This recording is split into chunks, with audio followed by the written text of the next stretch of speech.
नमस्कार प्रत्याशी जी। नमस्कार जी। जी फर्स्ट ऑफ ऑल हमारे चैनल में आपका स्वागत है। सबसे पहले हम ये जानना चाहेंगे आपका नाम और हम कहाँ पर स्थित हैं और आप किस पद से प्रत्याशी हैं। नमस्कार मेरे सभी ग्राम वासियों को। मेरा नाम आकांक्षा अग्रवाल है और मैं ग्राम नौझील से हूँ। मैं ग्राम पंचायत नौझील से ही चुनाव लड़ रही हूँ, ग्राम प्रधान का। जी क्या उद्देश्य लेकर आप चुनाव में आए हैं। बेसिकली मैं इस उद्देश्य से आई हूँ कि एक गांव की जो बेसिक सुविधाएं होती हैं जी वो क्या होती हैं। सफाई हो जी स्वास्थ्य की प्रॉपर व्यवस्था हो, बच्चों की जो शिक्षा है, शिक्षा का स्तर अच्छा हो, जी सरकारी स्कूल प्रॉपर तरीके से चल रहे हो, उधर अध्यापक अच्छे से आ रहे हो, जी सरकार की जो नीतियां हैं जी गरीबों के लिए, दलित लोगों के लिए, पिछड़े वर्गों के लिए, वो उन तक उचित रूप से पहुंचे।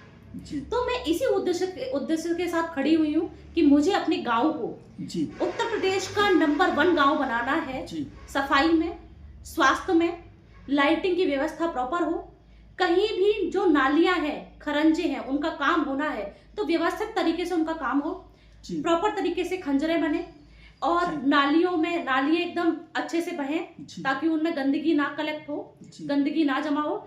गाँव में स्वच्छता बहुत जरूरी है जी। क्योंकि स्वच्छता ही बीमारियों का कारण है। जी। अगर गांव स्वच्छ रहेगा तो जाहिर सी बात है बीमारी होंगी ही नहीं। जी। तो हमारा जो काम है वो ये है कि हम अपने गांव को स्वच्छ बनाएंगे, साफ बनाएंगे, लाइटिंग की प्रॉपर व्यवस्था होगी। मुख्य जो स्थान है मेरे नौझील में, जैसे कि ये रेतिया बाजार है, टोली है, यहाँ पर सीसीटीवी कैमरास होंगे और सफाई और जो हमारी योजनाएं हैं भारत सरकार की वो उन तक पहुंचाई जाएंगी। जैसे कि आवास विकास योजना है, इसके अंतर्गत जो गरीब लोग हैं जिनके आज भी छप्पर पड़े हुए हैं, दरवाजे नहीं है, पर्दे लगे हुए हैं, उन तक उनका लाभ पहुंचाया जाएगा, उनके पक्के मकान होंगे।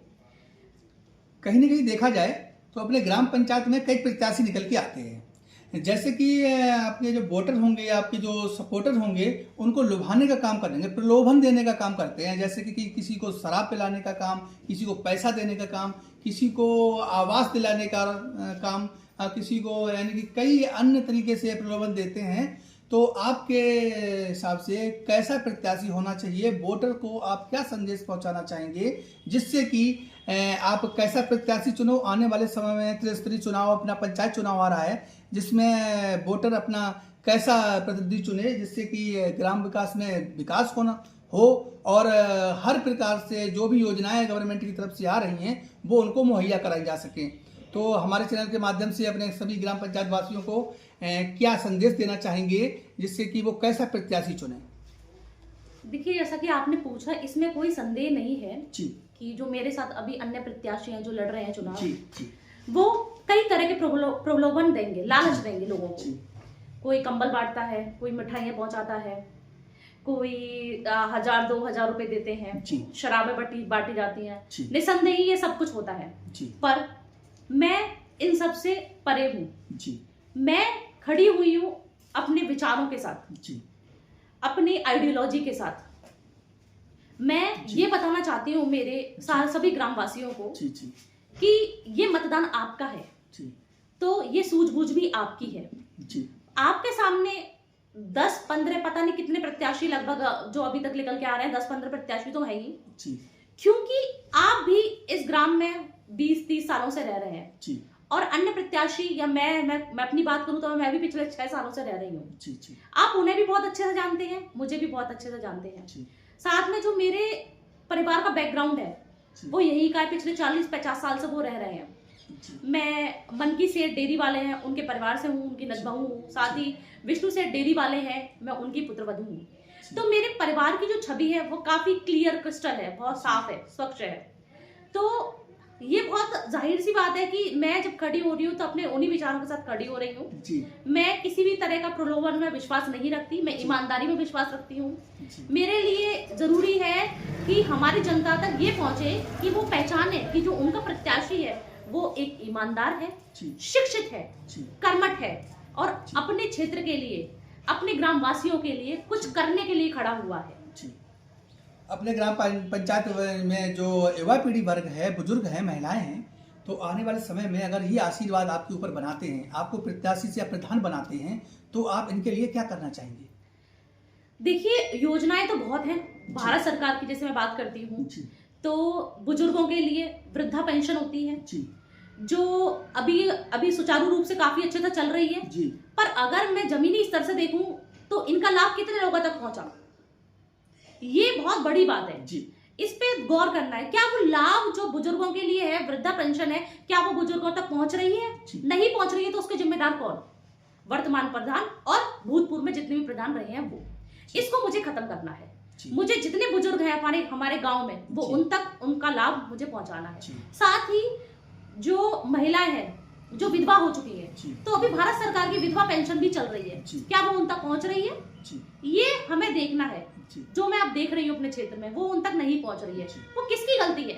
ये आपको पहचानना है। वो अभी वर्तमान प्रधान की या भूतपूर्व में जितने प्रधान रहे हैं वो उनकी गलती है। ये मुझे खत्म करना है। साथ ही बच्चों के लिए प्रधानमंत्री कौशल विकास योजना के अंतर्गत प्रधानमंत्री आज के जो आधुनिक युग में जो टेक्नोलॉजी चाहिए उन पर काम कर रहे हैं, पर क्या वो उन तक पहुंच रही है? जैसे कि बहुत सारी चीजें हैं। क्या जो लड़कियां, जो बच्चियां जो पढ़ी नहीं है, क्या हम उन्हें सिलाई नहीं सिखा सकते जिससे वो शादी होने के बाद अपने पैरों पे खड़ी हो सके? क्या हम उन्हें, आज कंप्यूटर का ज्ञान, एआई का जमाना है, टेक्नोलॉजी का जमाना है, डिजिटल मार्केटिंग का जमाना है, क्या वो हम उन्हें नहीं सिखा सकते कि वो घर बैठे ही पैसा बनाना लगे? आज एक बच्चा, मेरा युवा बच्चा जो किसी वजह से अपनी शिक्षा पूरी नहीं कर पाया, अगर वो एक छोटा सा कोर्स भी कर लेता है डिजिटल मार्केटिंग का तो वो घर से ही 20, 30, 25 हजार रुपए बहुत आराम से कमा सकता है। क्या चाहिए उसके लिए? सिर्फ एक फोन और इंटरनेट कनेक्शन जो कि आज हर जगह उपलब्ध है। तो ये कौन आपको जागरूक करेगा? वो आपका प्रधान जो खुद एक शिक्षित है, जिसने काम किया है, जो आपके लिए खड़ा हुआ है, आपकी आवाज बना है। अब ये आपका मतदान है, ये आपकी बुद्धि है। क्या आप अपने प्रत्याशी को पहचान पाए? कहीं ना कहीं देखा जाए तो ग्राम पंचायत में कई प्रत्याशी अभी तक आ चुके हैं और आने वाले भी हैं। तो अपने ग्राम पंचायत में कई ऐसे गरीब तबके के व्यक्ति हैं जिनकी जो गरीब कन्याएं हैं उनके विवाह के लिए अभी तक जो है आप उनका योगदान करते चले आए हैं बगैर पद के। आपके पास अभी तक कोई पद नहीं था। अगर ये जनता आप पे आशीर्वाद बनाती है, आपको पद दिलाती है, तो और गरीब कन्याओं के लिए आप क्या करना चाहेंगे? उनके शादी विवाह के लिए क्या योगदान देना चाहेंगे? तो हमारे चैनल के माध्यम से उन कन्याओं तक जो गरीब तबका की व्यक्ति की कन्याएं हैं, विवाह के लिए हैं, जो अभी तक उनको कोई धनराशि नहीं मिली है, योजनाओं का लाभ नहीं मिला है, जो उन तक अब तक वंचित रहे हैं, तो आप मेरे चैनल के माध्यम से अगर प्रधान बनते हैं और उनको आशीर्वाद उनका मिलता है तो क्या उनकी समस्याओं को निवारण आप करेंगे कि किस तरीके से आप योगदान देंगे उनको? तो मेरे चैनल के माध्यम से अपना संदेश हम अपने वोटरों तक, अपने सपोर्टरों तक पहुंचाएं। देखिए, जो हमारी गरीब बहनें होती हैं उनका विवाह के संबंध में आपने मुझसे सवाल पूछा। बहुत ही अच्छा सवाल है। इसके लिए तो हम सबको जागरूक होना पड़ेगा। अगर मैं ये बोलूं कि मैं अकेले करूंगी तो वो मैं कैसे करूंगी? क्या आपके जो ग्राम पंचायत का विकास के लिए जो पैसा आ रहा है उसकी धनराशि से? नहीं, ये आपको और मुझे मिलके करना है। मैं अपने सभी ग्रामवासियों से हाथ जोड़ के प्रार्थना करती हूँ। मेरा एक सुझाव है, मैं उसे बताना चाहती हूँ। हमारे ग्राम पंचायत में जो ऑफिशियल वोटर्स हैं वो लगभग 12,000 हैं। अगर हम 12,000 लोगों की बात करते हैं, अगर हम प्रति महीने 12,000 वोटर से केवल 10-10 रुपए भी कलेक्ट करते हैं, केवल 10 रुपए, 10 रुपए कोई बहुत बड़ी चीज नहीं है, तो 10 रुपए से भी हम कलेक्ट करते हैं डेली का, तो वो महीने में लमसम कितना हो जाएंगे? 1,20,000। और उसी को हम सालाना लेते हैं तो अगर हम उसी को सालाना लेते हैं तो लगभग वो 15 लाख के आसपास हो जाएंगे। आप समझते हैं, केवल 10 रुपए का योगदान है, केवल 10 रुपए का, बहुत बड़ी बात नहीं है। तो हम सबके योगदान से हम अपनी जो गरीब बच्चियां हैं उनका विवाह बहुत अच्छे से संपन्न करा सकते हैं। तो मेरा बस यही है, मैं हाथ जोड़ के अपनी सभी मेरे ग्रामवासियों से प्रार्थना करना चाहती हूँ कि इसे हमें मिलकर करना है। जैसे कि अभी हमने बात करी है शिक्षा के बारे में और योगदान के बारे में, गरीब तबके व्यक्ति की कन्याओं के बारे में। अब हम बात करते हैं स्वास्थ्य के बारे में। तो अपने ग्राम पंचायत में, जो ग्राम पंचायत आपकी नौझील लगती है, जो कि ब्लॉक नौझील के अंतर्गत जिस जनपद मथुरा में आती है, तो क्या हमें अपने ग्राम पंचायत वासियों को ये आप कुछ कहना चाहेंगे? स्वास्थ्य के बारे में आपको क्या कराना चाहेंगे आने वाले समय में? देखिए, बहुत अच्छा सवाल है आपका। स्वास्थ्य व्यवस्था, अगर हम इसे जमीनी स्तर से देखें तो स्वास्थ्य व्यवस्था तो हमारे पूरे देश की ही खराब है। ठीक है, अभी हम बात कर लेते हैं अपने एम्स दिल्ली की, सफदरगंज की बात कर लेते हैं, तो वहां पर लोग टनलों में पड़े हुए हैं। किसके लिए? इलाज के लिए। सरकारी अस्पताल की इतनी जरूरत है हमारे देश में, medical MBBS doctors, MD doctors की इतनी जरूरत है, पर वो कहीं ना कहीं हमारे देश में उस चीज का एक गैप है जी।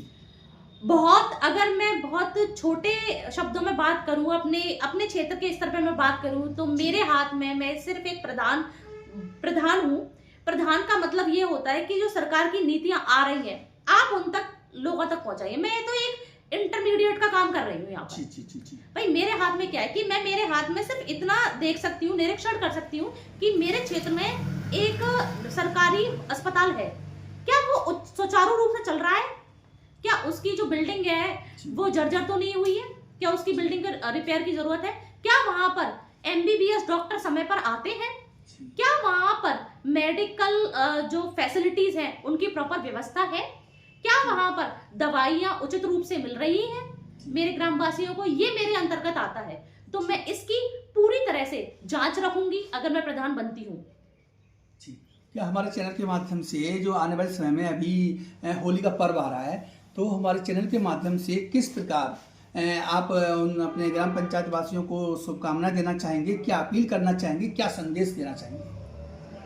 होली का पर्व है ये। होली का पर्व तो मतलब ऐसे पहले से बोलते आते हैं कि दुश्मन भी गले लग जाते हैं जी। तो मेरा बस यही मानना है कि हमें एक होके रहना है जी। ये होली का पर्व तो सिर्फ एक बहाने होते हैं जी। हम लोगों को एक करने का जी।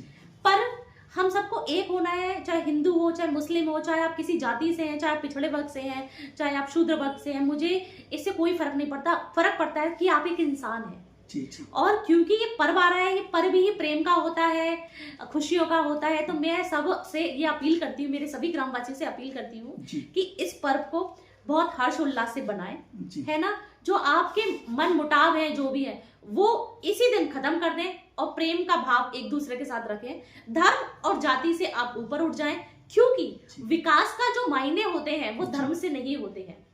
अगर आपको विकास चाहिए, अगर आपको अपने गांव का भविष्य चाहिए, अपने बच्चों का भविष्य चाहिए, तो हमें एक होना होगा। हमें